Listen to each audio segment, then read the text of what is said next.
Olá, bom dia, queridos companheiros da Casa do Caminho e tantos outros companheiros de doutrina, de segmento espírita que estão afetos ao nosso estudo.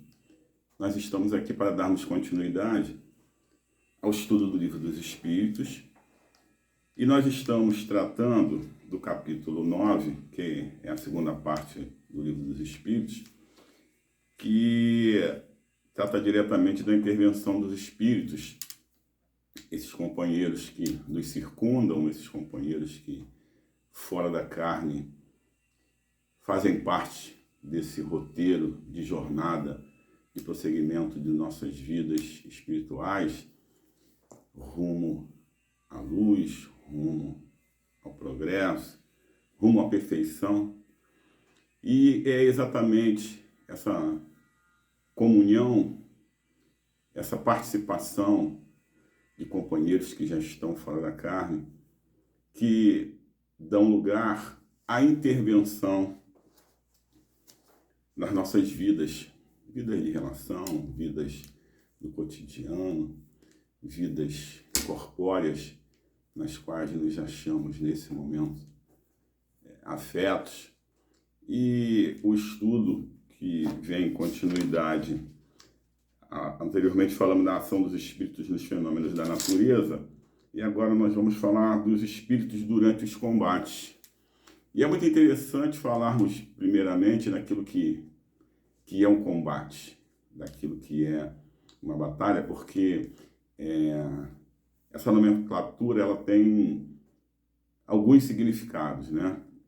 Mas o Livro dos Espíritos trata diretamente daqueles combates em que nós nos enfrentamos fisicamente, daqueles combates que nós travamos com o outro, com o companheiro, com o irmão, que em determinado momento passa a ser um adversário, passa a ser um rival, e cada um na defesa dos seus interesses, tomado por suas razões, se enfrentam, se combatem, se degradeiam em nome de um bem-estar que julgam ser comum, em nome de uma condição de felicidade que entendem ser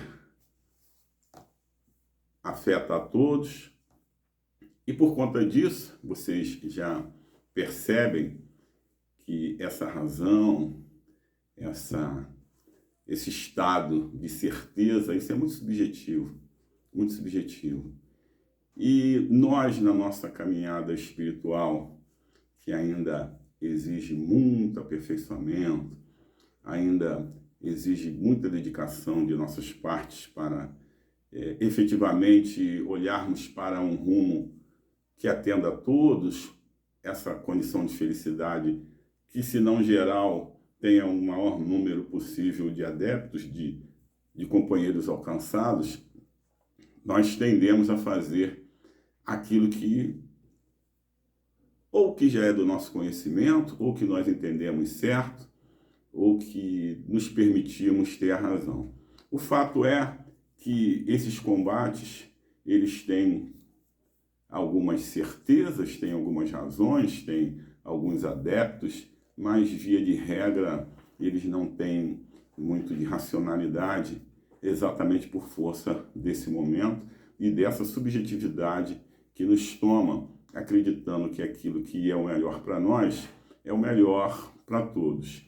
E vejam bem, nós que estamos na carne somos aqueles espíritos que, fora da carne, também ainda estaremos tomados desse mesmo raciocínio, desses mesmos interesses, dessas mesmas subjetividades, a ponto de sermos esses influenciadores que nós vamos passar a estudar nesse momento, lá na pergunta 541, que vai até a 548 do Livro dos Espíritos, e o nosso comportamento, exatamente isso, o nosso comportamento durante esses combates. Como é que nós nos portamos?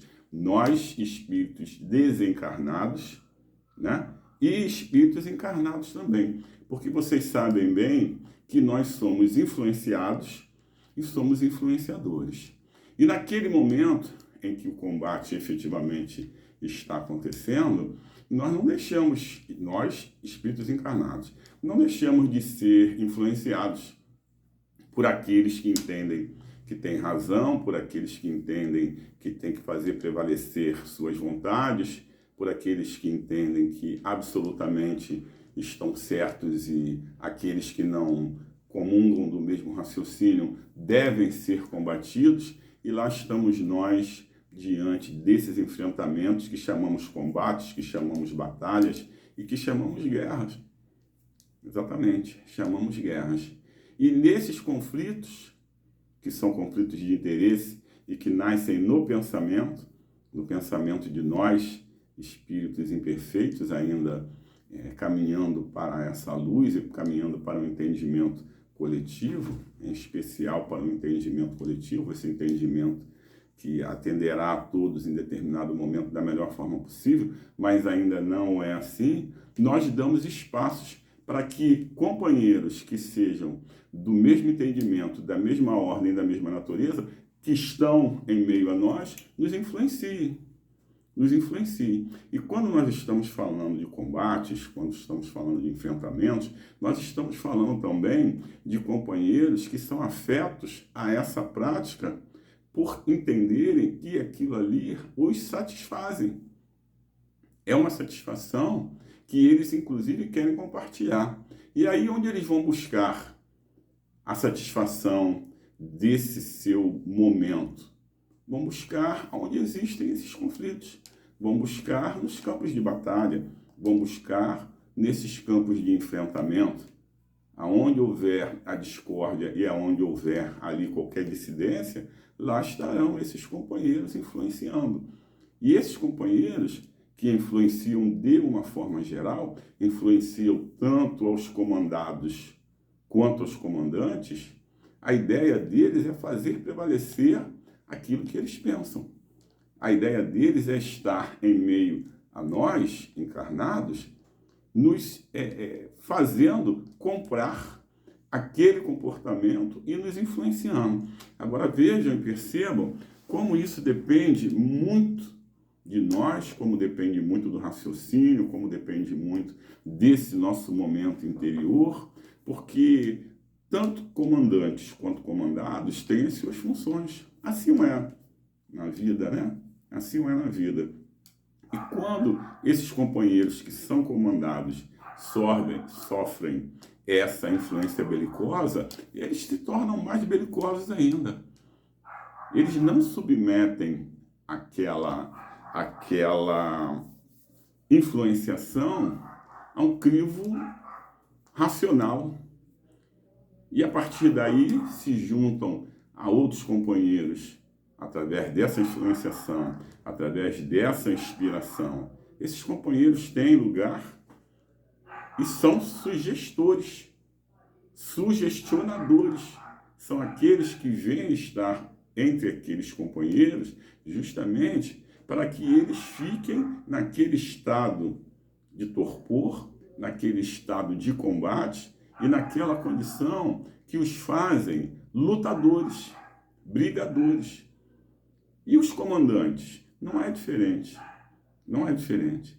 Esses comandantes também, de igual forma sugestionados, eles podem dar lugar, vejam bem, podem dar lugar a esse sugestionamento inconsequente.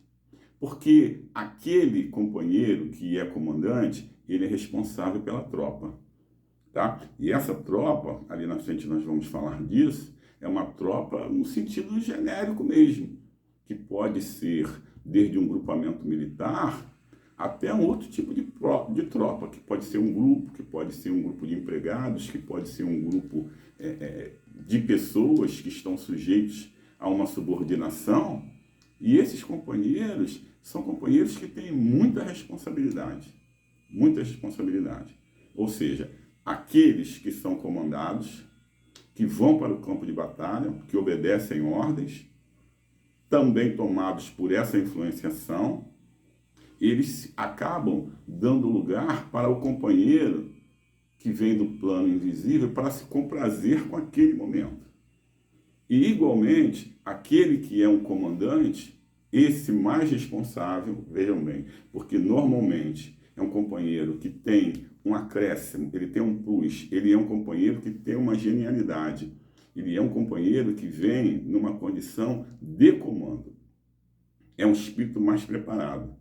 E se nessa condição de espírito mais preparado, ele não submete ao seu crivo racional, podemos chamar também de livre-arbítrio, tá? De raciocínio. E qualquer ideia que chega a ele sem submeter a um raciocínio, ele dá lugar a ela, mais irresponsável ele é. Mais comprometido ele está com a lei. Porque daquele comandado, nós temos um grupo ali muito menor e numa condição muito inferior àquele que é comandante. Então percebam, vejam o que diz aqui a pergunta 542. Estando numa guerra, a justiça sempre de um dos lados, como pode haver espíritos que tomam partido dos que se batem por uma causa injusta? Ou seja, na guerra, dois lados opostos, um luta por aquilo que é justo e o outro luta por aquilo que ele acredita ser justo ou não. Mas ele está ali diante daquela situação. E aí a pergunta de Kardec é: como pode haver espíritos que tomem partido do que se batem por uma causa injusta? Como pode ser isso? Mesmo que aquela causa seja injusta, o companheiro está atrelado a ela a ponto de cometer atrocidades, inclusive tirar vidas por conta daquela injustiça. E olha o que respondem os espíritos. Bem, sabeis haver espíritos que só se comprazem na discórdia e na destruição. Para esses, a guerra é a guerra. A justiça da causa pouco os preocupa. O que interessa para eles é tão somente o momento. Vamos guerrear, vamos combater. E a justiça? A justiça não importa. A justiça não importa. Vejam como é necessário que tenhamos um crivo de racionalidade bem aperfeiçoado e que caminhemos para isso. Porque quando eu tenho tão somente dentro de mim um motor que me move a guerrear, eu estou dando lugar a um primitivismo. Eu estou dando lugar àquele homem velho que não raciocina, que quer porque quer ver seus valores e seus conceitos obedecidos, estabelecidos de tal ordem que a justiça não tem lugar. Ah, mas você briga por uma causa injusta. Eu brigo porque eu tenho que brigar. Eu brigo porque aquilo que está dentro de mim me impele a esse enfrentamento, a essa briga. E esse cuidado temos que ter para que esse raciocínio seja satisfeito em condições que vão obedecer aos ditames divinos e aos ditames que nos impulsionam para a nossa melhoria e para a nossa perfeição. Mas vamos dar continuidade aqui. No tumulto do combate, a pergunta é a 546. No tumulto dos combates que se passa com os espíritos que sucumbem, continuam após a morte a interessar-se pela batalha? Olha a resposta. Alguns continuam a interessar-se, outros se afastam.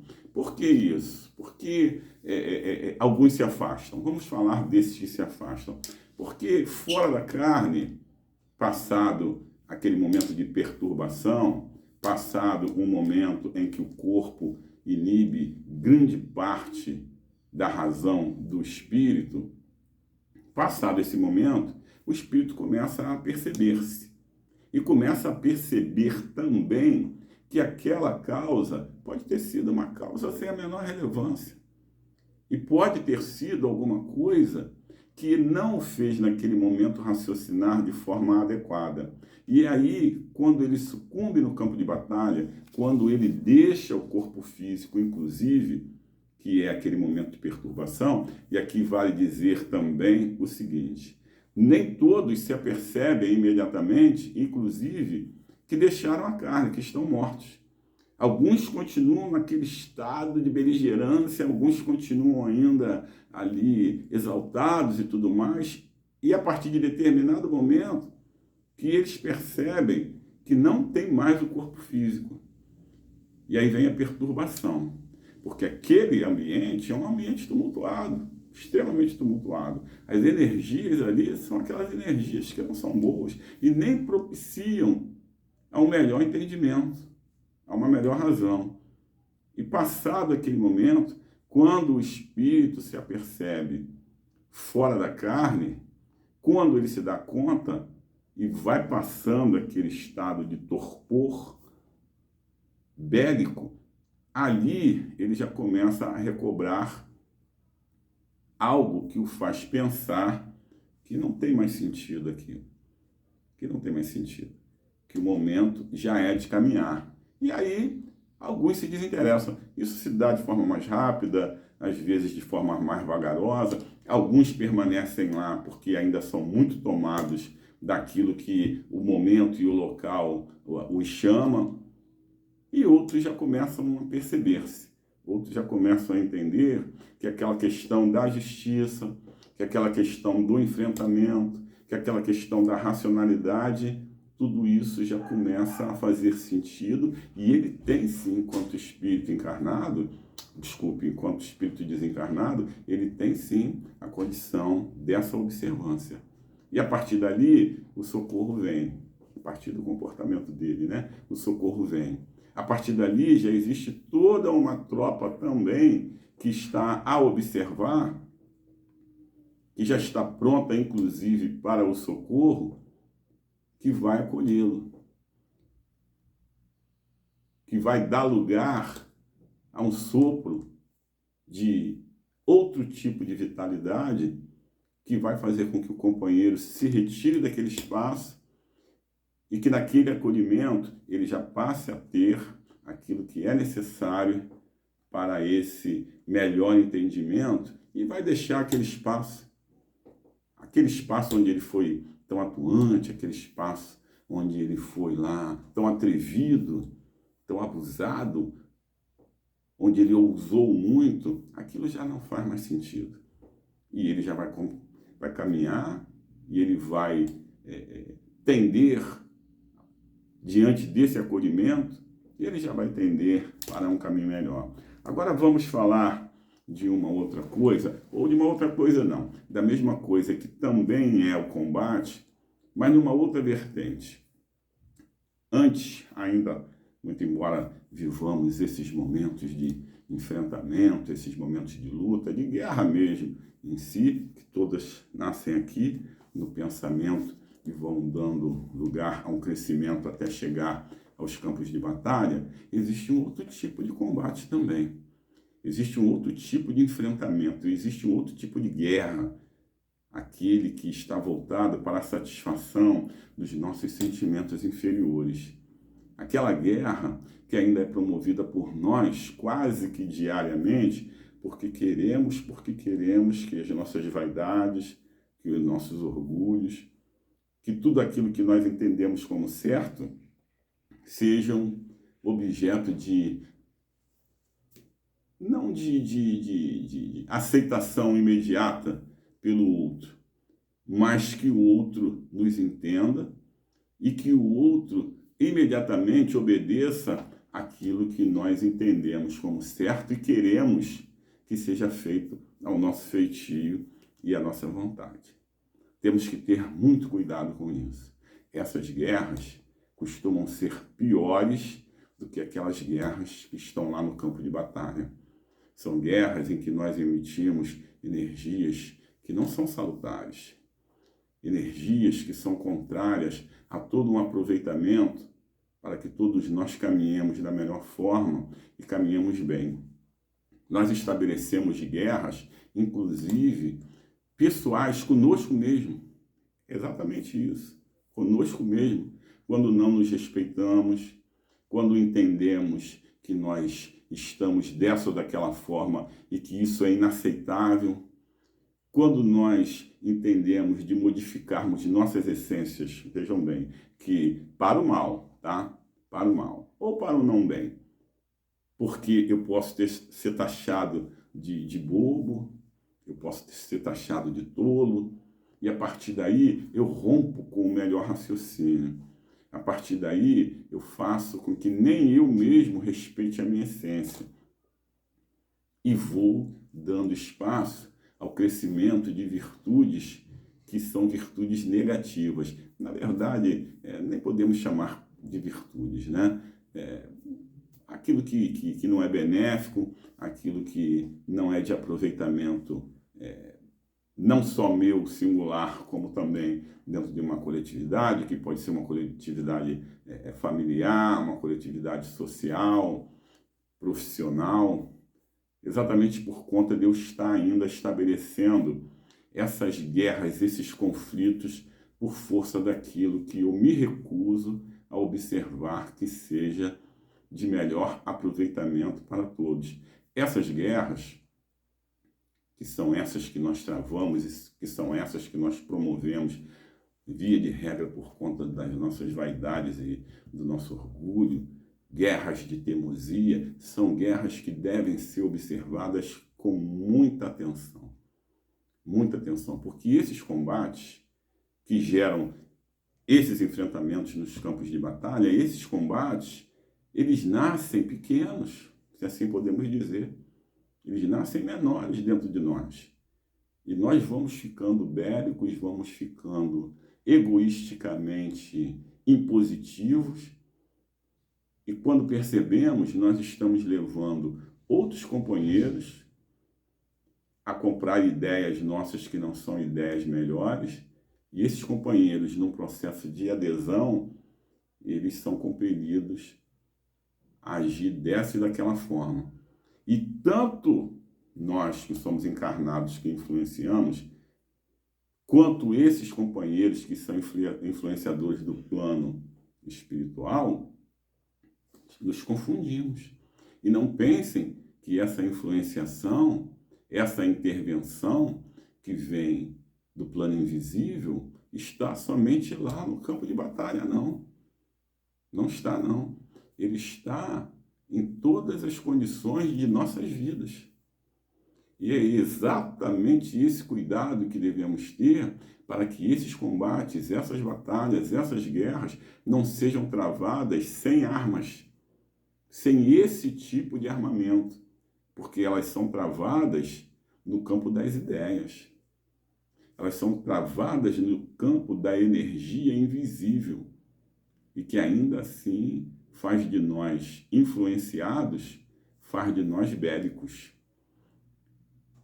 Estamos sem uma arma concreta, mas estamos com uma arma que nasce aqui, ó.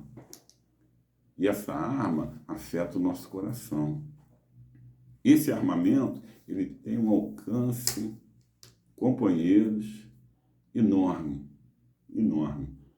E se não temos cuidado, saímos fazendo muitas vítimas, exatamente por conta de permitirmos que esse canal esteja aberto, que sejamos influenciados, que esses companheiros que ainda se comprazem com esse tipo de atitude, com esse tipo de enfrentamentos que acontecem no dia a dia, eles venham de encontro a nós, porque eu sou um campo fértil.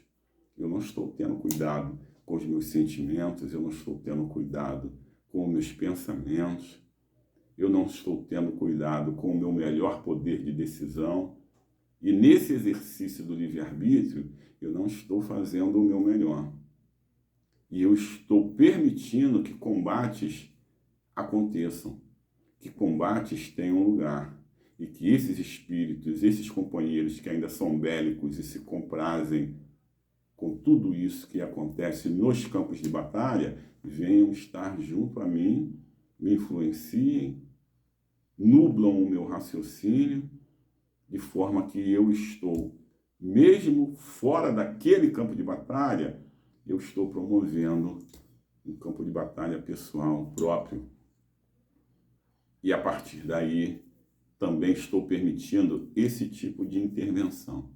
Todo cuidado é pouco, toda atenção é pouca, mas nós temos esses companheiros que são influenciadores do bem, graças a Deus, né? E esses companheiros se juntam a nós também. E na medida em que a nossa proposta é a melhora, na medida em que a nossa proposta, enquanto espíritas, que nós já nos percebemos a caminho da luz, é uma proposta séria e é uma proposta em que os nossos raciocínios já estão afetos a identificar minimamente aquilo que é uma intervenção, que não é uma intervenção benéfica, eu já estou pronto para, pelo menos aqui, no campo das ideias, passar a observar melhor e deter tudo aquilo que não seja favorável, não só para o exercício desse meu livre-arbítrio, mas também para que todos aqueles que estão afetos à minha convivência não sejam sujeitos que estão tomados aí daquilo que eu não estou passando de muito bom. Tomados não, né? Mas não sejam alvos daquilo que eu, nesse momento, não tenha a oferecer de benéfico. Estamos falando da intervenção dos espíritos, estamos falando dos espíritos durante os combates, falamos desses combates que são aqueles combates específicos de enfrentamentos em campos de batalha, em como os companheiros do plano invisível se comportam e nós como recebemos isso. Falamos dos comandantes e dos comandados, mas também falamos de guerras e de combates que são aqueles que não são tão visíveis, mas são tão destruidores e prejudiciais quanto. Vamos pedir ao nosso Pai, esse Pai de amor, que nos permita sempre a oportunidade de conversarmos, de falarmos um pouco a respeito daquilo que o Livro dos Espíritos traz para nós e que nós possamos cada vez mais identificarmos aquilo que já é de alcance nosso, mas que também podemos levar para um plano de raciocínio e de estudo que seja comum a todos, mas que, acima de tudo, seja benéfico a todos. Que o nosso Pai de amor nos ampare, nos acolha sempre e que a luz do nosso Mestre Jesus Cristo, essa luz que nos faz raciocinar, essa luz que nos faz crescer e estar sempre voltados para o melhor do progresso, que essa luz seja sempre uma constante em nossas vidas. Que a paz desse Mestre Jesus, esse querido Rabi, esteja sempre presente entre nós. Que assim possa ser, graças a Deus.